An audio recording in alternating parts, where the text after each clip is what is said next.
Bonjour, je suis Nadia Diken, consultante internationale et EURES Europe à l'APEC de Marseille, donc pour la région sud-est, Provence-Alpes-Côte d'Azur, région sud.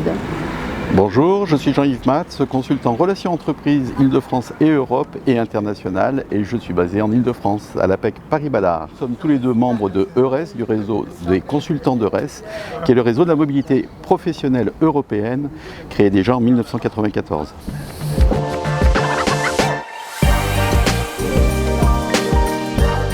Alors, l'APEC est une structure de conseil qui aide les jeunes diplômés, les personnes en activité, les personnes demandeurs d'emploi depuis plus de 50 ans.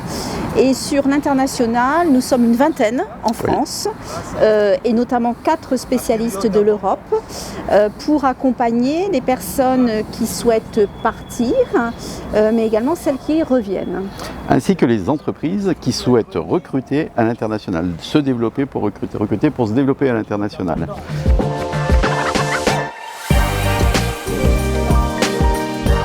Alors, nous intervenons à toutes les étapes de l'expatriation. Ça peut être en amont, avant le départ, puisqu'on a un atelier phare sur s'expatrier et les bons réflexes, qui est en distanciel, qui dure moins de 2 heures, où on a d'ailleurs des cadres, des jeunes diplômés, même des non-cadres de toute la France qui vont suivre ce webinaire pour avoir les éléments clés pour se préparer, pour réfléchir également, avec aussi le volet protection sociale, le volet, même si nous ne sommes pas des juristes, le volet avoir un vernis aussi sur ce qui les attend en matière de préparation à la recherche d'emploi à l'international, pour soi et le conjoint également. C'est ce qui se différencie d'une recherche en France, et on insiste beaucoup sur le fait qu'il ne faut pas que ce soit un départ par dépit.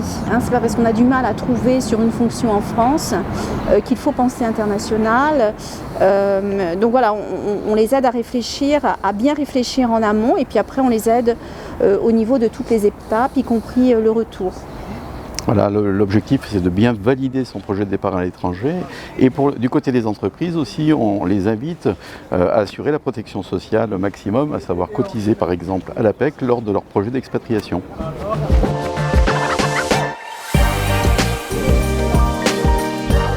Alors, les Français basés à l'étranger connaissent l'APEC. Actuellement, par exemple, j'ai pas mal d'appels de Français basés en Chine, notamment en Asie, particulièrement en Chine, pas qu'en Chine, qui envisagent de revenir en Europe et particulièrement en France, pas forcément en passant par Paris d'ailleurs. Donc il y a beaucoup de questions par rapport à la province. On les aide en distanciel avec le décalage horaire, donc ça peut être du conseil, comment revenir en France. Donc il y a du conseil sur le site APEC, sur le site de Pôle emploi international également. Comme on est partenaire, on est complémentaire de Pôle emploi international, on leur rappelle aussi le webinaire Impatriation, retour en France. Donc ça va être du conseil, de l'échange mail pour ceux qui sont en Asie avec le décalage, ou ceux qui sont en Amérique latine.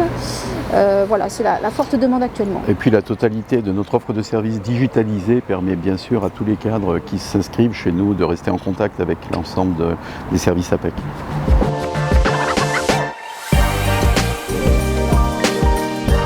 Moi je dis toujours qu'il faut, même si on connaît le pays, le fait de le connaître en tant que touriste, ce n'est pas la même perspective qu'aller travailler. Moi j'encourage toujours les personnes d'enquêter, de réseauter, voir ce que j'ai fait pendant 10 ans, des échanges de logements, de maisons, ça repart sur des sites sérieux pour faire connaissance avec le voisinage, faire ses courses, étoffer un réseau, puisque certains Français sont quand même présents sur des grandes villes comme Montréal, qui est la forte demande hors Europe, ou prospecter la forte demande.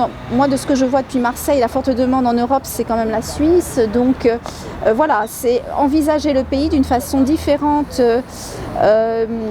que d'une vision touristique, faire attention aussi au coût de la vie. Par exemple, si on prend l'exemple de la Suisse, le coût de la vie sera plus élevé à Zurich qu'à Lausanne. Si on prend l'exemple du Canada, le coût de la vie sera plus élevé à Vancouver qu'à Montréal. Pour l'exemple de l'Espagne, l'immobilier est plus élevé à Barcelone qu'à Madrid. Donc cet aspect coût de la vie, et puis également les diplômes, les exigences de diplôme, de qualification selon les pays. Et puis la maîtrise de l'anglais, parce que certains vous disent je vais me perfectionner en anglais. Or je rappelle, je l'ai moi-même vu, que même si on travaille à Montréal, j'ai pu travailler par le passé à Montréal, à Bruxelles ou à Genève, à tout moment peut vous déposer un dossier sur le bureau complètement en anglais ou en américain, ce qui m'est arrivé à Montréal, et que si vous travaillez dans les pays scandinaves, les gens ont une bonne maîtrise de l'anglais dans les pays scandinaves, et même en Allemagne d'ailleurs. J'ai fait l'aller-retour sur Francfort pendant 6 mois. Je dirais toutes les générations parlent plutôt bien l'anglais, donc voilà, c'est pas parce qu'on envisage une ville francophone qu'on sera dispensé de parler en anglais. Je rajouterais 2 points de vigilance qui sont le fait que le départ concerne peut-être aussi la famille ou un conjoint, et donc ça c'est important de le prendre en considération pour valider véritablement la teneur du projet. Je prends l'exemple d'une entreprise cliente à Tahiti qui ne souhaitait plus recruter de couple parce que le conjoint ne s'adaptait pas et finalement rendait caduc le recrutement au terme d'une première année de prise de poste. Et le deuxième point important, c'est la durée d'expatriation, parce que s'expatrier trop longtemps, est-ce que c'est un bon calcul dans la trajectoire professionnelle? Il faut que cela soit validé avec le consultant APEC en amont.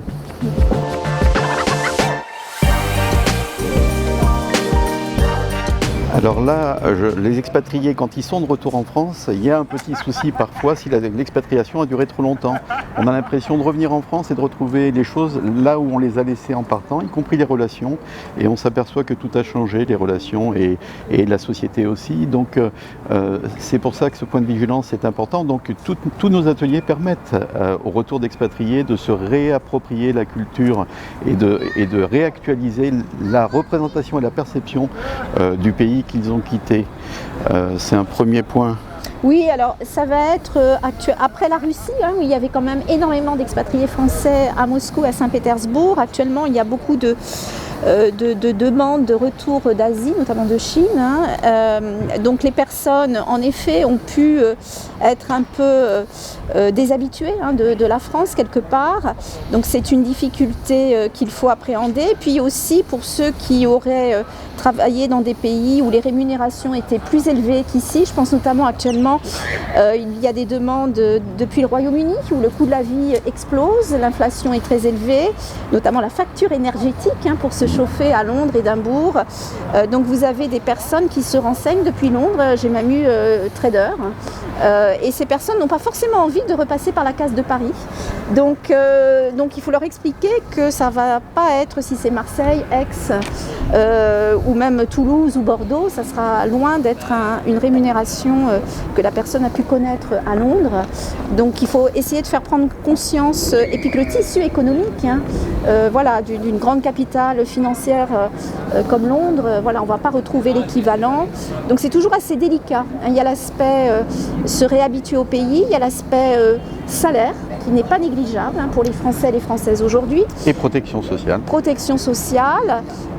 Et puis après, le choix de la ville, moi ce que je constate, c'est pas forcément Paris qui vient en tête des expatriés actuellement. Enfin moi c'est ce que je constate à Marseille.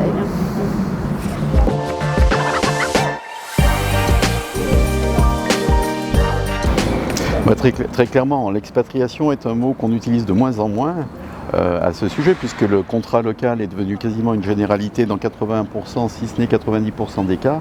Donc c'est plutôt les détachements qui s'opèrent dans les grandes entreprises. Et pour les petites entreprises, elles adoptent quasiment toutes un contrat local lorsqu'elles se développent à l'international. Alors on est partenaire avec Business France et on fait la promotion d'opérations du VIE pour envoyer les jeunes diplômés, ou les jeunes en tout cas de moins de 28 ans, développer les entreprises à exporter sur les territoires.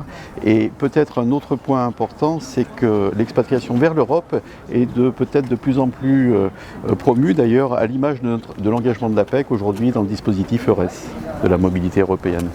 Oui, alors la guerre en Ukraine a fait bouger les choses, hein, c'est-à-dire retour des expatriés français qui représentaient une très grosse communauté quand même en Russie, moins d'envie d'aller vers des pays comme la Finlande, hein, qui était quand même un pays qui avait tendance, je dirais, à progresser, ou même l'Autriche. Hein. Donc ça, depuis 12 mois, les choses ont quand même été bouleversées. Enfin, il y a eu un bouleversement, il faut clairement le dire. Actuellement, des personnes qui ont envie de revenir d'Asie, plus que d'Amérique latine, moi c'est ce que je constate. Retour aussi du Royaume-Uni, mais également toujours une demande sur la Suisse, la Belgique, l'Allemagne, les grandes villes d'Allemagne, le Luxembourg de plus en plus, qui est une grande place financière et aéronautique, et puis la poussée aussi des Pays-Bas. Pour les jeunes et les moins jeunes, ceux qui travaillent aussi dans le secteur énergétique, une volonté aussi des personnes d'aller vers des métiers, plus des green jobs, d'avoir des jobs qui aient du sens. Plus de demandes de télétravail aussi, c'est ce qui a changé depuis la pandémie, ce qu'on voyait beaucoup moins auparavant. Donc oui, les choses ont été considérablement bouleversées ces derniers mois.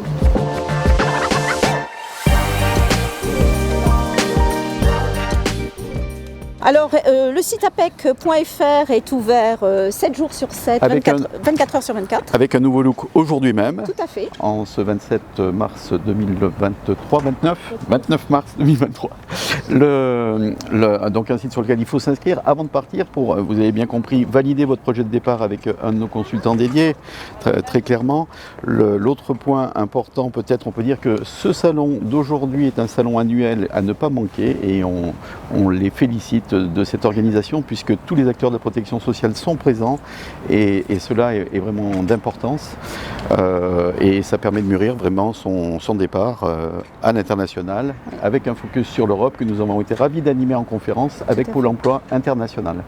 Voilà, et puis n'oubliez pas la rubrique sur le site APEC événementiel cadre, où vous avez les ateliers APEC en distanciel, en présentiel, et puis également les événementiels recrutement, hein, les job dating, qui peuvent avoir lieu en région parisienne ou même en province. Hein. Nous en avons fait un à Marseille où il y avait presque une centaine de personnes en fin d'année dernière. On va renouveler l'expérience au mois de juin, avec un autre événementiel aussi en fin d'année, probablement plus Europe, Afrique de l'Ouest pour les seniors. Donc voilà, il ne faut pas hésiter à regarder la rubrique événementielle du site APEC, événementiel cadre, et puis de nos partenaires, hein, comme Pôle emploi international.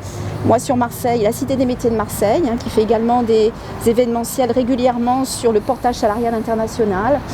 Voilà. Oui, rendez-vous d'ailleurs le 5, 6 et 7 juin sur les journées internationales qui seront animées en Île-de-France, en distanciel principalement.